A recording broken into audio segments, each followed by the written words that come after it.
ওই student credit কার্ডে loan দেবে বললো না, সেই আশা নিয়ে আমি এগিয়ে গিয়েছিলাম। এই যে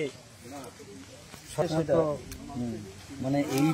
না প্রশাসনের তরফ থেকে কোনো কিছু আমার সঙ্গে মিট করেনি, বরং কেসটাকে লোপাটপ করবার জন্য যা যা করার দরকার সরকারের সেটা মোটামুটি উনি করছেন। মানে আর আমি তো তেমন কোনো লোক নয়, বলেছি তোমার হুগলি শিয়াখালা ও সঞ্জীবনী ডায়ালিসিসে একটা আছে, উনি বলছে লোক নেবে থেকে উঠবে না, এই কথা বলে মানে আমার মেয়ের ফোনেই তখন ফোন,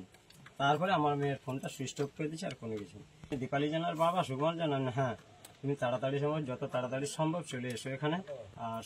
একটা সমস্যা আছে কি না, আপনার মেয়ে দীপালি গলায় দড়ি নিয়েছে, কি করে সম্ভব? পার্টি আমাদেরকে পাঠিয়েছে, আমাদের জেনে ওনাদের বলা উচিত। আর দুই হচ্ছে আইনি ব্যাপারে নিশ্চয়ই লড়াইটা লড়ছে, সেক্ষেত্রে যদি কোথাও কোনো আইনি যেতে হয়, কারণ একটা প্রক্রিয়ার মধ্যে আছেন,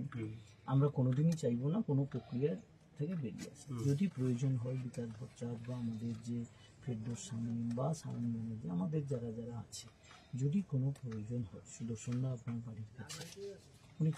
ছেলে মেয়েকে বাবা মা একটু বড় করে যত কষ্ট ধার দেনা করে সে প্রতিষ্ঠিত হয়ে বাবা মার যন্ত্রণাটাকে একটু উপশম করে, সেটাও একটা যাই হোক